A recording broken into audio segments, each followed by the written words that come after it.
Okay. Shall I start?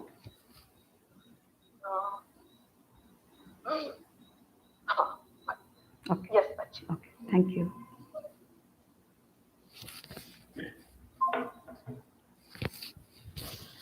ॐ दक्षिणस्य समारम्भा शङ्कराचार्यमध्यमा अस्मदाचार्यपर्यन्ता स्मर्या गुरुपरम्परा श्रुतिस्मृतिपुराणानाम् आलयं करुणालयं नमामि भगवत्पादं शङ्करं लोकशङ्करं शङ्करं शङ्कराचार्यं केशवं बादरायणं सूत्रभाष्यकृतौ वन्दे भगवन्तौ पुनः पुनः ईश्वरो गुरुरात्मेति मूर्तिभेदविभागिने व्योमवद्व्याप्तदेहाय दक्षिणामूर्तये नमः। परिज्ञानाश्रम श्रीगुरुशङ्कर परिज्ञानाश्रम शङ्कर सद्गुरु केशववामन कृष्णपाण्डुरङ्ग आनन्द परिज्ञान गुरु सद्यो जात शङ्कर सद्गुरु गुरुर्ब्रह्मा गुरुर्विष्णु गुरुर्देवो महेश्वरः गुरुः साक्षात् परब्रह्म तस्मै श्रीगुरवे नमः। ॐ सहना भवतु सहनौ भुनक्तु सह वीर्यङ्करवावहै तेजस्विनावधीतमस्तु मा विद्विषावहै।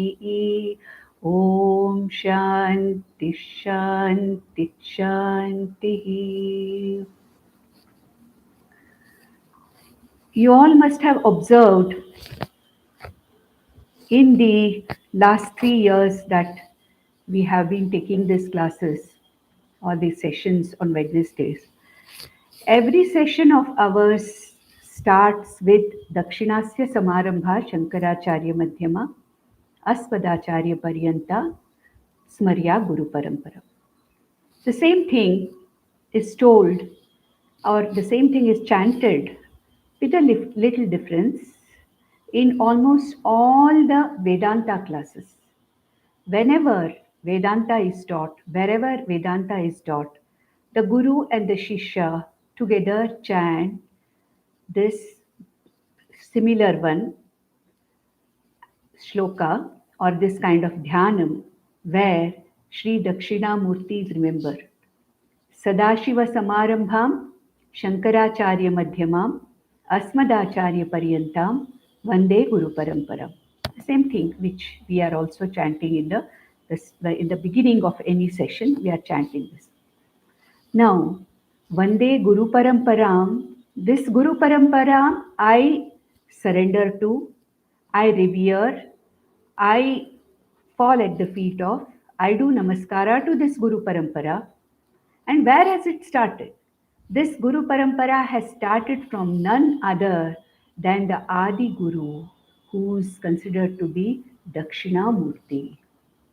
Dakshinamurti is considered to be the Adi Guru, from where this traditional teaching of Vedanta started.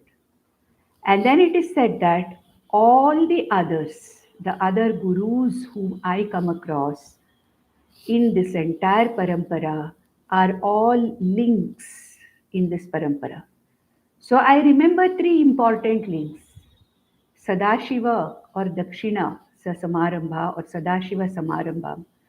That knowledge or that tradition of teaching which started from Adi Guru Dakshinamurti. Adi Guru, or we can say Anadi Guru also. A guru who did not have any guru earlier, the very first guru. First guru in the sense, I mean, our usual way is to think of everything in a wholesome manner.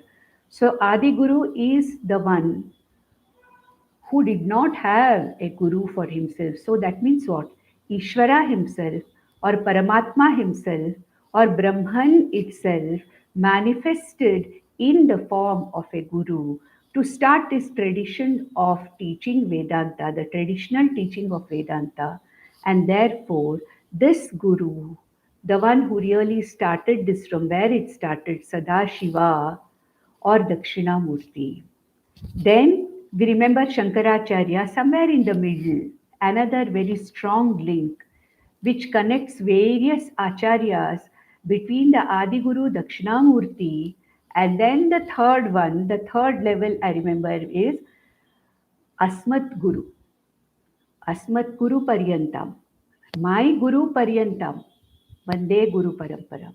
That is starting from Dakshinamurti, Bhagwan Dakshinamurti, going through the able hands of acharyas like Adi Shankaracharya, Asmadacharya Paryantam, till my Guru, I am the Shishya and till my Guru, I value and I surrender to this Guru Parampara who has given me this traditional teaching of Vedanta without any kind of gaps.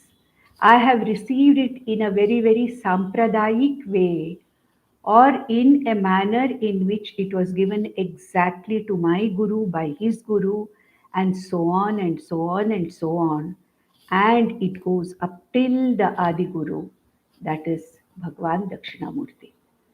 And therefore, we find that this particular work that we are going to take from this session onwards for a period of next 4 or 5 sessions is Dakshinamurti-stotram. Dakshinamurti-stotram is considered to be one of the crest jewels of Advaita Vedanta stotras. It is an Advaita Vedanta stotra, but it is considered to be nothing but the purest and the pristine Vedantic teaching of our Upanishads.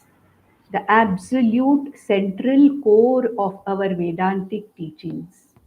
It is considered to be this Dakshinamurti Stotram. And of course, Dakshinamurti Stotram is a very, very subtle and a very, very deep work. And it is something which talks about all aspects of Vedantic teaching. And generally, Dakshinamurti Stotram is taught after the Shishya has studied a few Upanishads, because ultimately the Dakshinamurti Stotram is the saram of all the Upanishads. It gives the central and the core teachings of all the Upanishads.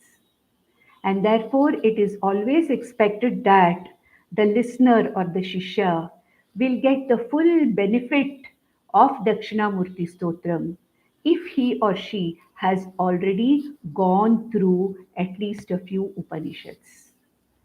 Then you may ask me, why are we taking up this work?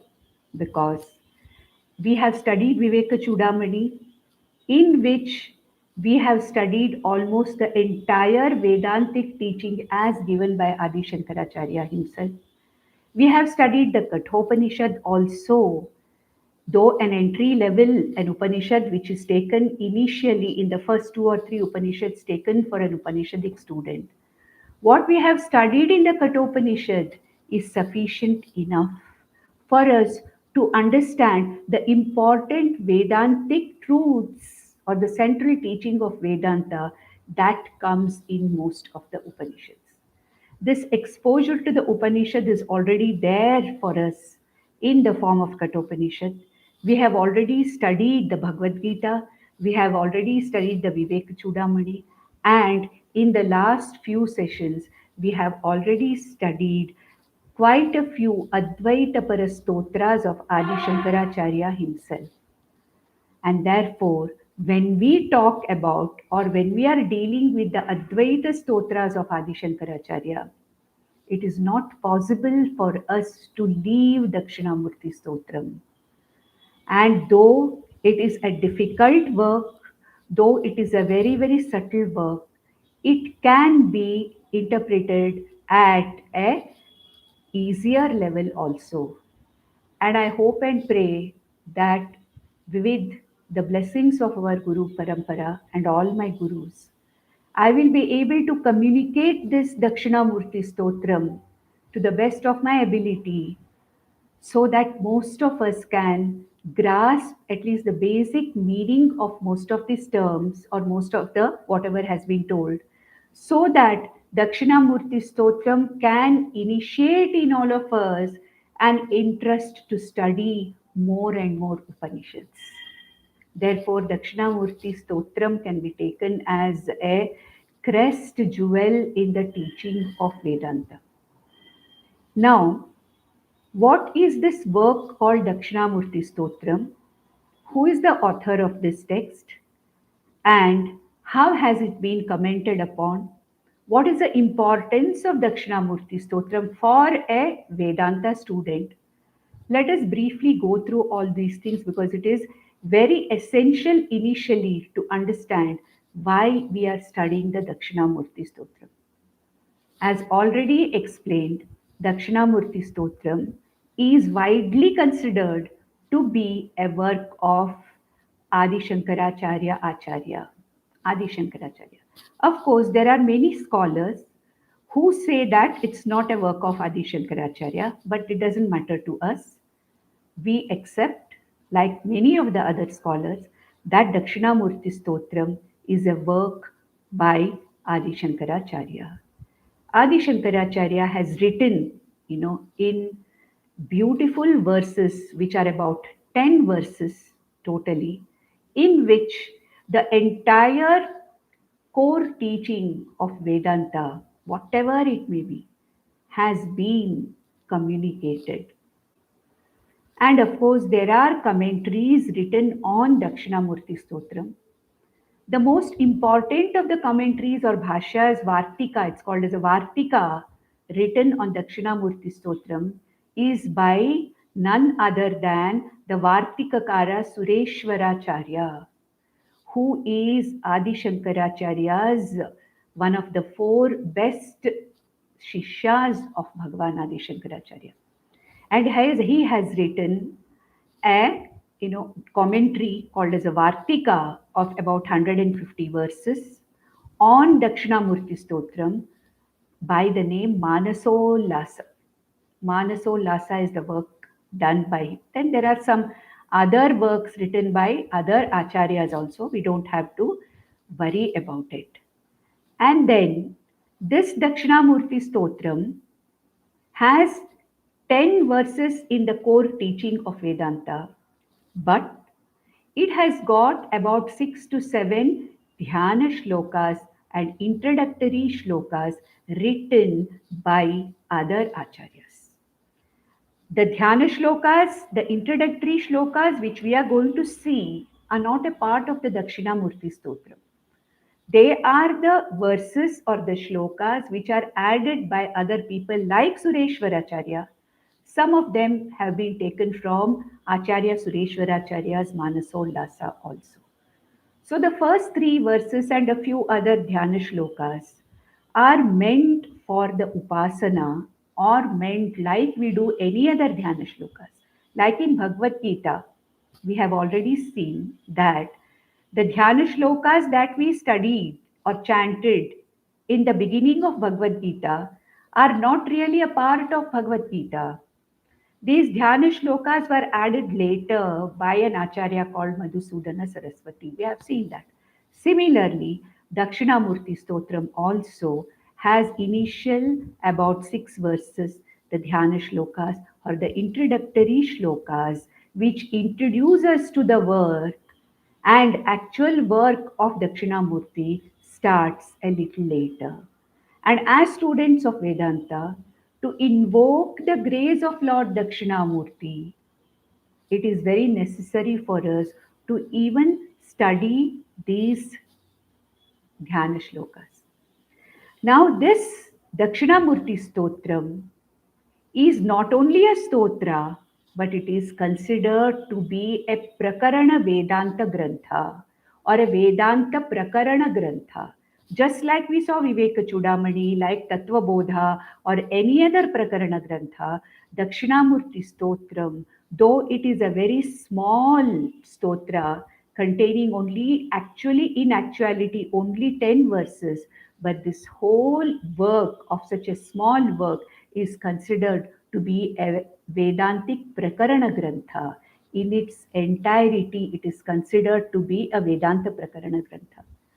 And The importance that is given to this Dakshinamurti-stotram is that I remember my Vedanta Guru telling us, after completing every Upanishad, you should study Dakshinamurti-stotram again, because it opens up so many things which we would not have, thought of or done mananam on earlier.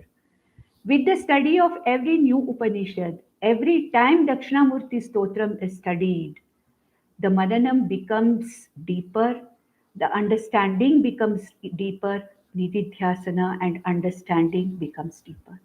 Therefore, Dakshinamurti Stotram is a proud grantha, prauda grantha. It's a prauda grantha, means it is a very, very serious and a scholarly work which is considered as a prakarana grantha. And it is considered to be very sacred.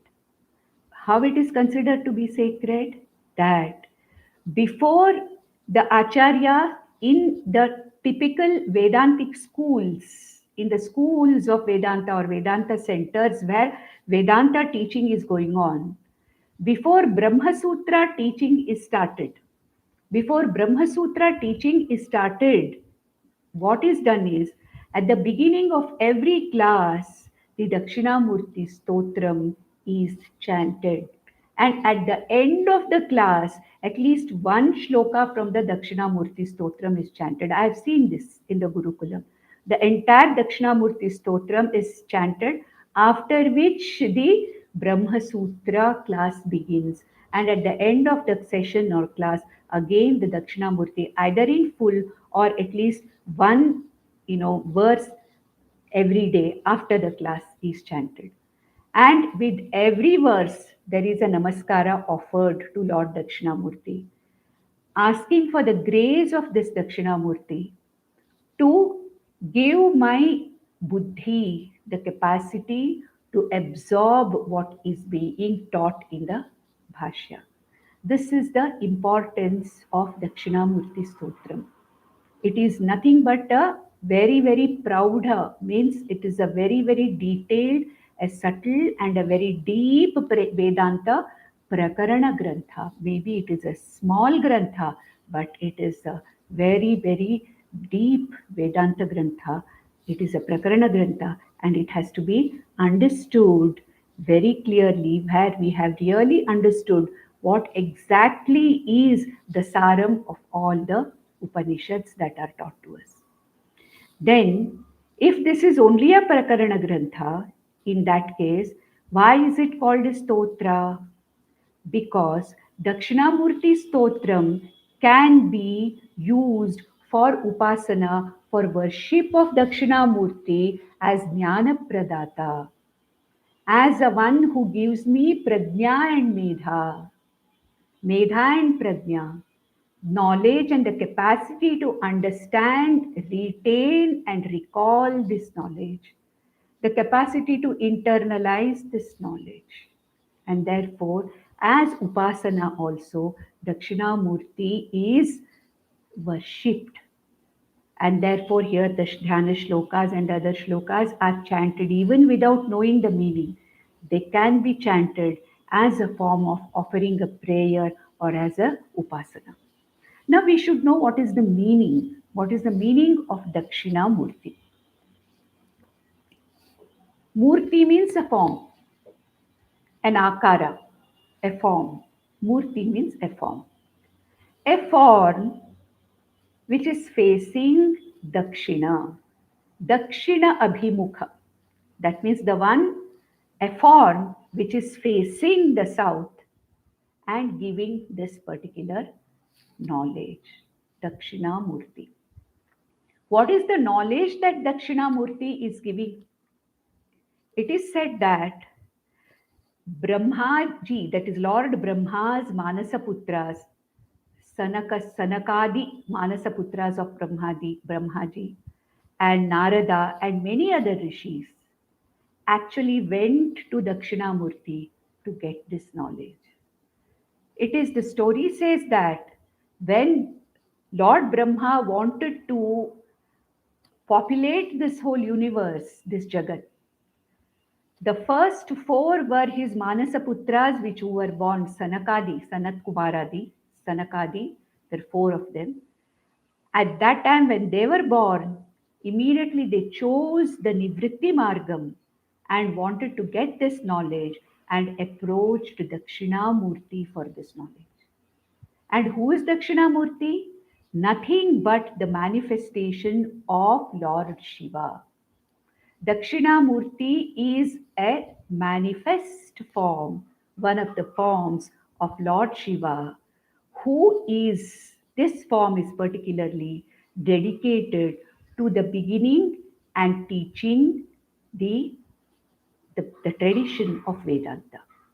The tradition of Vedantic teaching, that is the purpose of this particular akara, Dakshinamurti. It is nothing but a form of Lord Shiva. That is why Dakshinamurti is considered to be the Adi Guru. And of course, the Vaishnavas, the same thing as Lord Vishnu is considered to be the Adi Guru in the form of Lord Hayagriva. Both the systems talked about the Adi Guru. And here we are talking about Dakshinamurti as the very Adi Guru, who is nothing but the manifestation of the same Brahman Ishvara. When Ishvara manifests in a form that is involved in the creation of this universe, that particular form is called as Chaturmukha Brahma. When the same Ishvara Brahman manifests in a form which is supposed to be the Sthitikaraka of this entire universe, we call it as Vishnu. And when the same Ishvara takes a form for Laya or Samhara, that particular form is called as Shiva. So the Brahma, Vishnu, and Shiva, the three trinities which we accept in our culture, in our scriptures, is nothing but the manifestations of the same Lord or the same Ishvara for various kind of activities. And what is Lord Shiva's function in this Trinity? Lord Shiva's function is nothing but to resolve the universe once it has finished whatever lifetime that this particular creation has to go through. And that universe is resolved back into Brahman to go back into a potential form which is called as resolution or samhara. It's not destruction. Sometimes very loosely we say it is destroyed by Shiva. It is not destroyed. It is actually resolved or it is taken back into an potential or unmanifest form from a manifest form. So, Bhagwan Shiva actually has the function of resolution or as the Layakaraka of this entire universe. But the same Lord Shiva manifests in the form of Adi Guru Dakshinamurti for ending the Ajnanam, for the Ajnana Laya, whatever is our ajnanam, because of which the jiva comes back again and again and again into the cycles of birth and death. We have already seen in all these Advaita Sutras and also in all the granthas that we have studied. Now, the same Lord Shiva, who is the resolver or the one who resolves the entire manifest universe into an unmanifest form, the same Lord Shiva takes up a form as the Adi Guru and completely and once for all destroys the ajnanam of a jiva in the form of this teaching, in the form of this knowledge. By giving this jnanam, what jnanam? Brahma jnanam or Atma jnanam, Dakshinamurti, Lord Shiva as Dakshinamurti, once and for all, completely destroys this ajnanam in the jiva, which is responsible for making the jiva come back again and again and again into the cycles of birth and death. Therefore, Dakshinamurti is nothing but a manifestation of Lord Shiva. And this manifestation, this form, as the guru is facing the south, Dakshinabhimukha. That means he is facing south. Why is this guru facing the south? What is the reason for guru facing the south? Now, it is said, that is what my gurus have told me, that the south, the direction of the south is considered to be the direction of Lord Yama or the direction of death. The southern direction is considered to be the direction of Lord Yama or death. And Dakshinamurti is literally facing the direction of Yama, giving a symbolism that Dakshinamurti as Adi Guru is beginning a tradition of Brahma Vidya which completely dissolves this ignorance and loses this knowledge, makes one lose the fear of death. It is said, we have already seen it in Kathopanishad and in the other works, that a person of this knowledge becomes immortal. He loses the fear of death. Immortal means what? I, as the Atma Swarupa, I was never born, I never died, I have always been immortal.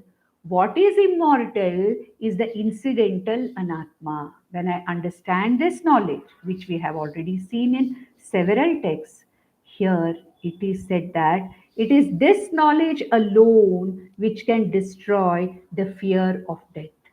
It is this Atmajnana Nishtha or abiding in the Atmajnanam alone that can completely conquer death. That means what? Coming back again and again into the cycles of birth and death is once for all over.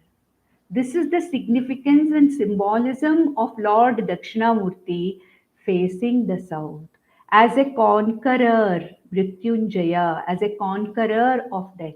What is the meaning of conqueror of death? As long as the body is there, body cannot avoid death. As long as I consider myself as the Jiva, I cannot avoid coming at the beginning of creation and going into an unmanifest form at the end of the creation again. That I cannot avoid. But then, what is the meaning of crossing over death? Okay, it means that I realize that I am already the immortal, unborn, undying Atma Ahamasmi iti I understand. In that way, I have won over death. I have understood that death is a mere one of the Shad Vikaras. It is not there for the Atma. I, the real I, my Swarupam, I, the Atma, is Najayate Namriyate. And the birthless and the deathless consciousness. And when I abide in this Atma Swarupa of mine, there's no question of fear of death. There's no question of my becoming mortal and coming back again and again. This is the significance of Lord Dakshinamurti facing the south, and therefore he is called as Dakshinamurti. That is a form or a manifestation of Shiva which is facing the south and giving this knowledge. And who are the people who are listening to this knowledge? The people who are listening to this knowledge are very, very great rishis. Very, very great rishis are listening to this knowledge because our Dakshinamurti is the Adi Guru, and therefore all the people who are listening are none other than the Manasa Putras of Lord Brahma and very, very great rishis. Then there is another meaning for this name called as Dakshinamurti. Another reason why Lord Dakshinamurti is called as Dakshinamurti. If you split the word Dakshinamurti, it becomes Dakshina Amurti. Dakshina Amurti. This was also what was taught to me by my gurus. Dakshina Amurti. What is the meaning of Dakshina here? Here, Dakshina has many meanings. Dakshina has also many meanings. South is one meaning. There are many other meanings for Dakshina. Dakshina also means a person who is adept, a person who has got the samarthyam, a person who has the capacity. Dakshina. And in reality, he is a Murti, his Atma Swarupa only. This Dakshinamurti is the same Atma Swarupa, the Shiva Tattva itself, Atma Swarupa, without a form. It is Arupa Ishvara, that is Nirguna Ishvara, manifesting as Adi Guru Dakshinamurti, giving this particular knowledge, the tradition of this knowledge, which is started from there. And in reality, Dakshinamurti is Amurti. Dakshinamurti is Nirvikara and he does not have any kind of name and form. Nama Rupa Rahita consciousness is Dakshinamurti. But adept at the one who has samarthyam of communicating this knowledge. That is why Dakshinamurti is also called as Dakshina Amurti. So if we know these two significances of the name, that is enough. There are some other works which give some other names which we don't have to worry. One is that manifestation of Lord Shiva facing the south, which indicates a knowledge which is given by this form, which totally overcomes death. So Dakshinamurti or Dakshina Amurti, in reality, the formless consciousness, which is as Adi Guru, able to communicate with all the capacity and samarthyam, able to communicate whatever Vedanta or Vedas have brought in and communicating. And this Adi Guru is making even these very, very well known senior rishis to understand this particular knowledge.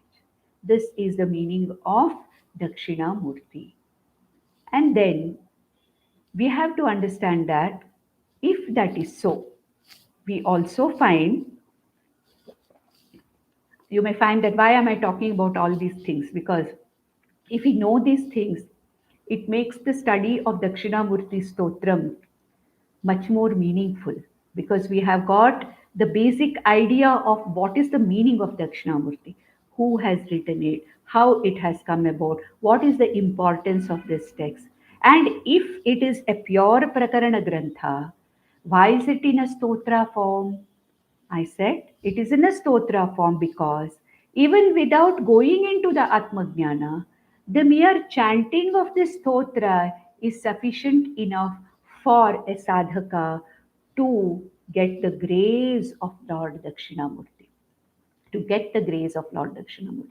That is why, for the sake of the purposes of Upasana, Lord Dakshinamurti, though he is in reality a Rupa Atma Chaitanya, Nirguna Atma Chaitanya, has been represented in various forms.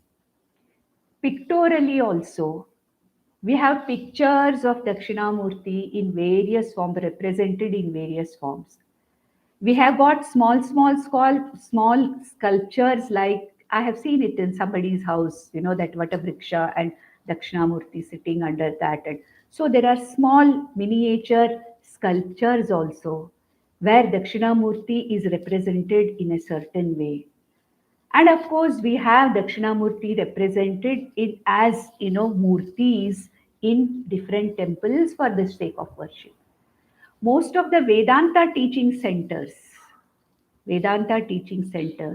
have Dakshinamurti in their premises as the temple deity. The deity of the ashram, the teaching, Vedanta teaching ashram, the deity is generally Dakshinamurti. Because with the blessings of Dakshinamurti himself or itself or herself, you can say it in any form, that this tradition of Vedantic teaching has begun. So let us see just for an example as to in various forms Dakshinamurti is pictorially also represented.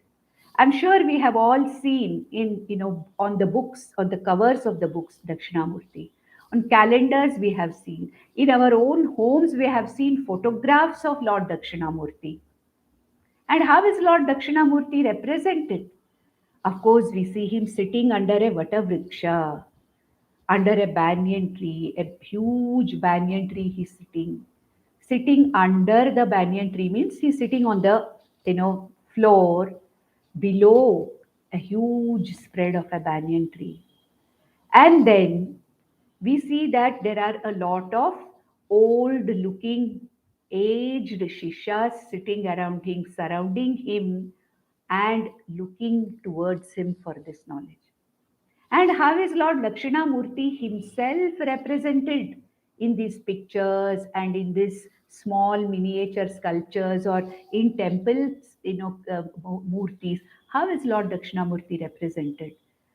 He represented that Dakshinamurti has a jata, and then he has four arms, Dakshinamurti, four arms. And then Dakshinamurti is sitting on a Vyaghra Charma, Shardhula Charma, or a Simha Charma, sitting on the skin of a tiger or a lion. And the asana or the pose or the posture in which Lord Dakshinamurti is sitting is uniformly shown in most of the pictures, where the left leg is kept over that seat wherever he's sitting, and the right leg is hanging down. This is what is called as a Virasana. Virasana. The left leg is folded up and the right leg is kept down. Now, what are the things that this Dakshinamurti Vigraha or whatever it is we see, what all are there representing? The picture of Dakshinamurti represents actually the five elements. The five elements Akasha, Vayuhu, Agni, Apaha, Prithvi, it represents in that whole picture. How does it represent? The right upper limb, there are two upper limbs, there are two arms. The upper arm on the right side has got the Damaru. The Damaru indicates Nada. Damaru indicates sound. And what is sound? It is an attribute of space. So the upper right arm of Dakshinamurti having the Damaru, this is a typical picture. There are other pictures which are showing different things, holding different things.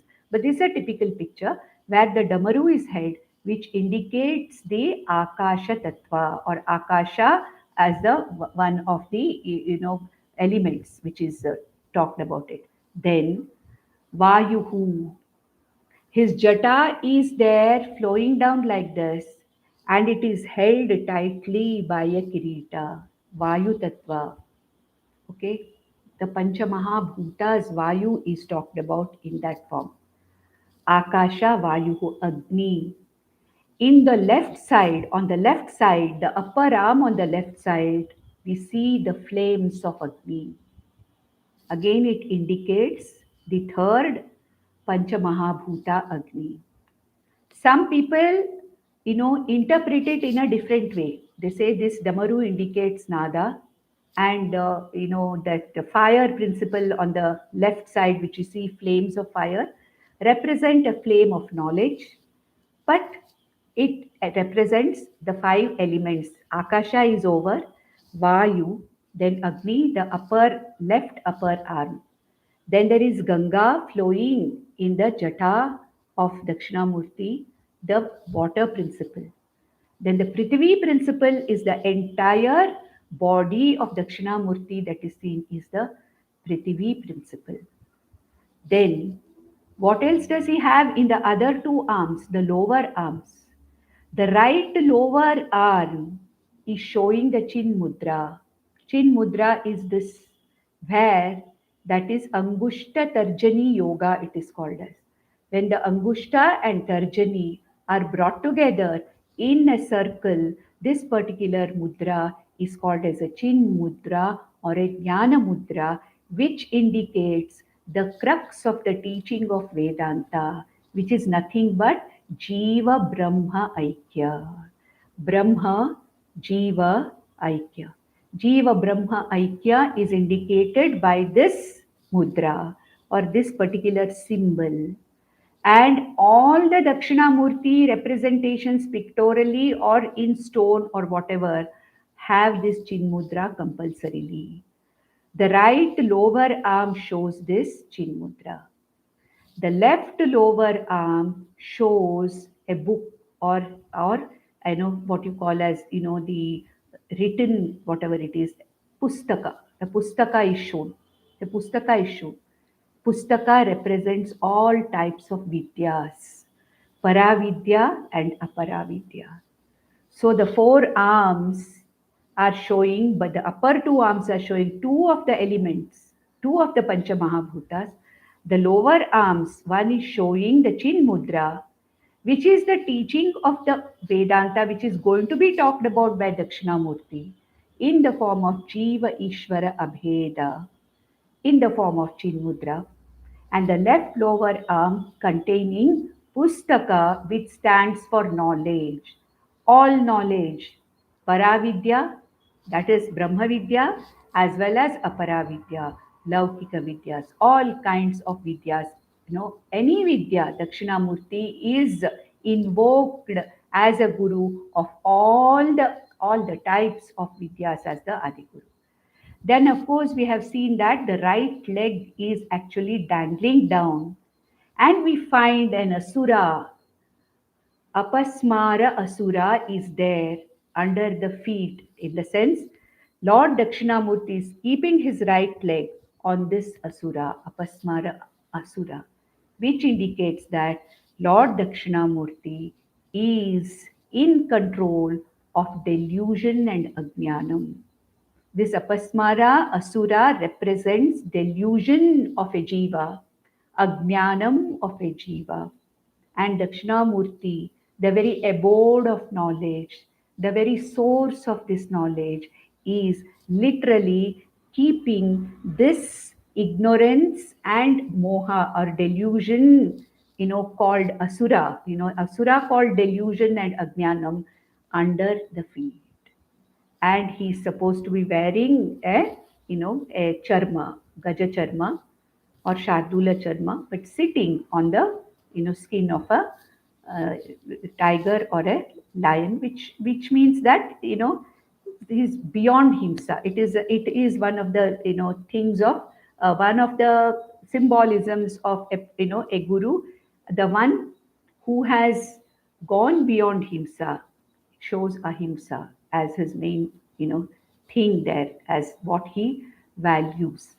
So one important thing we have to understand in this pictorial representation of Dakshinamurti is that there are no ayudhas actually. There are no ayudhas. Here, the Lord is not going to protect the bhakta by destroying the enemies like in the other devas where ayudhas are there. Every deva devi we worship, they have ayudhas to protect the bhaktas. But here, Dakshinamurti is not carrying any ayudhas, but then Dakshinamurti is carrying only Chinmudra and he's carrying Jnanam. Jnanam is the only ayudham which can destroy ignorance and delusion. And that is what we are going to Lord Dakshinamurti for. We are not going to Dakshinamurti for physical protection. We are going to Lord Dakshinamurti and asking for that particular grace only because we want our ajnanam and our delusion to be destroyed. Then, of course, there are various other forms of Dakshinamurti with various other things in various other, the hands. Different pictorial representations. Any number of representations can be there. It is only for Upasana purpose. It doesn't matter. Like in the place of a Damaru, in one or two, Veena is held, and in another representation, a flower is held. So like that, there are various kinds of representing this Dakshinamurti, in various forms. There is one Veena Dakshinamurti is there. Then most important is, most of these ashramas where there is a teaching tradition of Vedanta alive, the deity, though Dakshinamurti, is mainly invoked is the form of Dakshinamurti called as Medha Dakshinamurti. Medha Dakshinamurti means this Dakshinamurti sitting in yoga, like Yogeshwara Krishna. He was in that Jnana Yoga when he preached this. So here also, this Dakshinamurti is in Yoga Patta, or he is in that particular Jnana Yoga, he is in abiding in that Jnanam and giving this knowledge, which is called as, the representation is called as Medha Dakshinamurti. So, with this, I think we have come to the important representations of Dakshinamurti. We have covered what is the meaning of Dakshinamurti, what is this, what is this particular representation of Dakshinamurti, what is its symbolism, what is the importance of this Dakshinamurti-stotram itself, and how this Dakshinamurti-stotram can benefit a person. By mere chanting and japa, it can help a sadhaka in preparing his intellect as he is going through karma yoga, upasana yoga, jnana yoga, etc.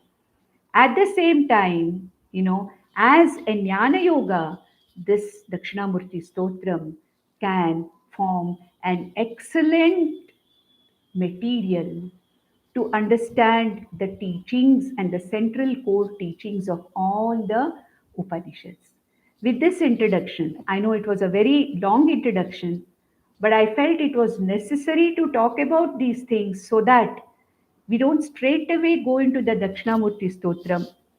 And before we go into the Dakshinamurti Stotram, we are all Upasakas also. At the same time, we are Jnana Yogis also. And we want the blessings of Lord Dakshinamurti in every way. We want the grace of Dakshinamurti as this knowledge also. At the same time, we want the grace and the blessings of Dakshinamurti to be able to get to this knowledge also. And therefore, there are first a few, about 6 verses, which are nothing but the verses which are called as the Dhyana shlokas, which are not a part of the main Dakshinamurti stotram, but still it is better we study this. And many of the facts that I have, or the information that I have given you, are already there here in these, some of the Dhyana shlokas. So let us read the first Dhyana shloka here.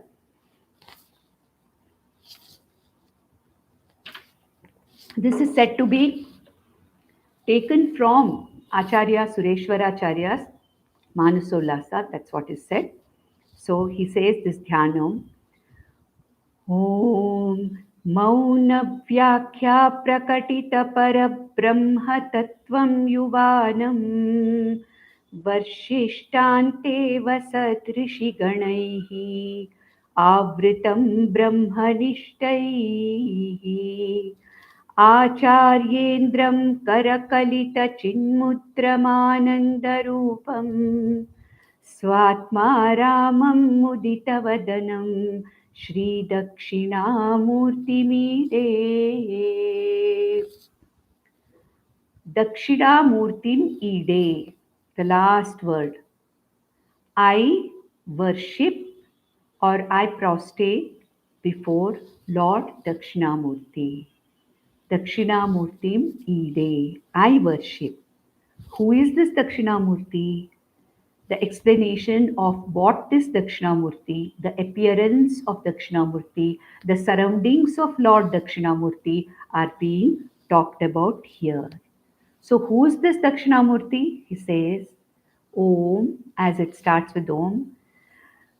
This Dakshinamurti is a form of Lord Shiva, who is present in the form of Brahma Vidya Pradayaka Guru, Adi Guru. And what does he do? Mauna Vyakhyana Prakatita Parabrahma Tattvam. Parabrahma Tattva Prakatitam. Prakatitam means what? He is communicating.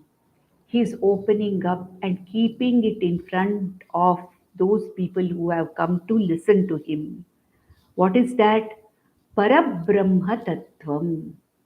the one who is opening up and teaching the Parabrahma Tattvam.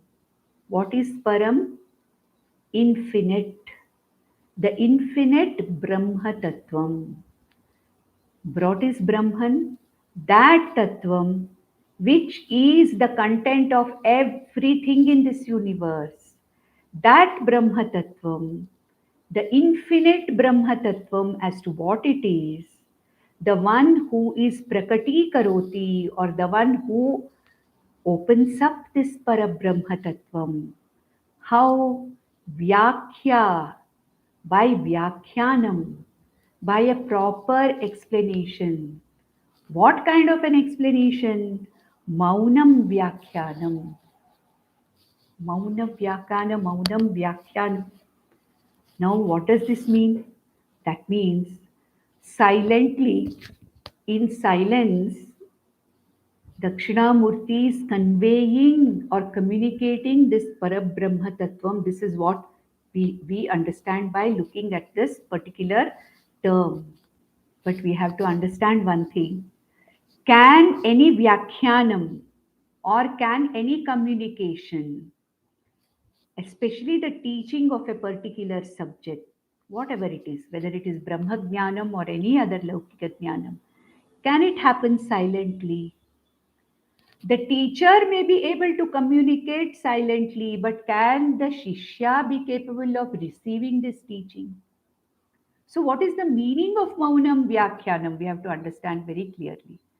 Maunam Vyakhyanam doesn't mean that Dakshinamurti Swami was sitting silently, the Shishyas were sitting silently, and everything was understood. It's not like that. Maybe the teacher is able to communicate mentally, but then the Shishya should be able to grasp it. And whether the Shishyas have grasped it correctly or not also is not known. So, what is the meaning of Maunam Vyakhyanam?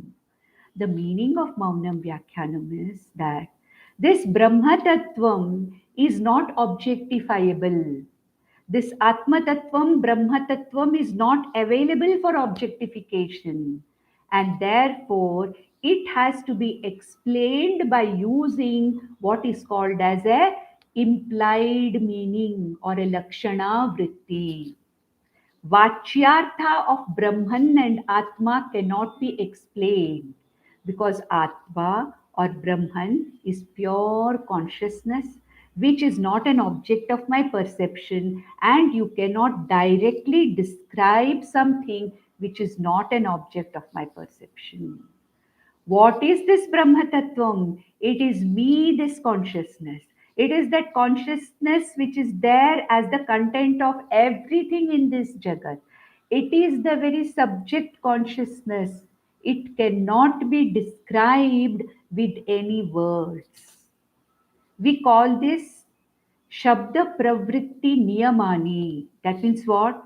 Any object can be described directly following certain rules called as Shabda Pravritti Niyamas. Let us not go into the details of what this is. But Brahman or Atma is not matter principle. It is pure consciousness which does not come or fall under the Shabda Pravritti Niyamas, and therefore no teacher, no Upanishad can directly tell us this is Brahman, this is Atma. But Atma or Brahman can be Lakshanataya explained. The Atma Brahma Aikyam can be Lakshanataya explained. We saw that in Viveka Chudamani, didn't we? When we studied Mahavakya Tattvamasi, how is Tattvamasi explained by the teacher?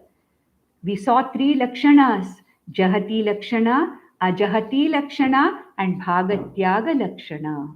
That means what? Directly Brahman or Atma is not available for description because it doesn't fall under the conditions where words can be used to explain this Brahman. And therefore, Atma or Brahman has to be explained in an indirect way called as by using Lakshana Vritti. What are those three Lakshana Vrittis? I have in detail explained in Viveka Chudamani. And which Lakshana Vritti is used in the description of Brahman, that also has been told in detail. So I request you to go back to that and see, then you will know what is this Lakshana Vritti. Therefore, Mauna Vyakhyanam does not mean that no speaking went there. It is not so. Mauna Vyakhyanam means Dakshinamurti, Guru Dakshinamurti, gave out or communicated this Atma Vidya or the Atma Brahma Aikyam, Jiva Brahma Aikyam via what is called as Lakshana Vritti. This communicating Brahma Tattvam with Lakshana Vritti is called as Maunam Vyakhyanam. So he says, Mauna Vyakhyana Prakatita Parabrahma Tattvam. To whom? Yuvanam. This Lord Dakshinamurti, he is communicating, opening up this Brahma Tattva, which cannot be in normal words talked about, but Lakshanataya. To whom? Yuvanam. To the young, to Yuvanam, it is teaching. I mean, he is Yuvanam Varshishtante Vasad Rishiganaihi. He is giving this knowledge to all the rishis, Varshishta Ante Vasat Rishiganaihi. This Yuva Guru or is young Guru, well, I'll tell you the implications of what this young Guru means.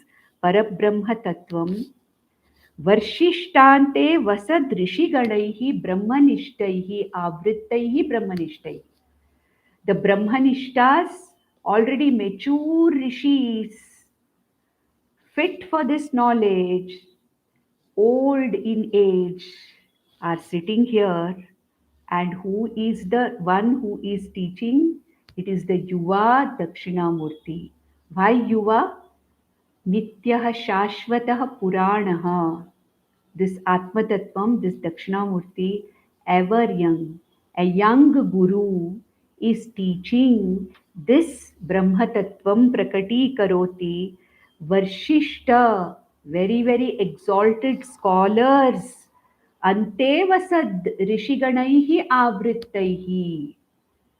He is surrounded by aged rishis.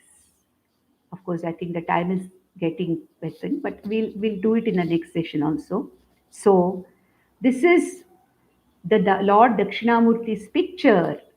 How is he sitting? Where is he sitting? How he is surrounded by these people, his shishas, all that we'll see in the next one or two dhyana shlokas. But most important thing in this to understand is the way of communication of Brahmajnanan by Dakshinamurti is by Maunam Vyakhyanam using the Chin Mudra. That means he is communicating this knowledge through this what is called as the Lakshana Vritya Prakati Karoti. Lakshana Vritya Prakati Karoti. How does he do it? That we'll see from the next session.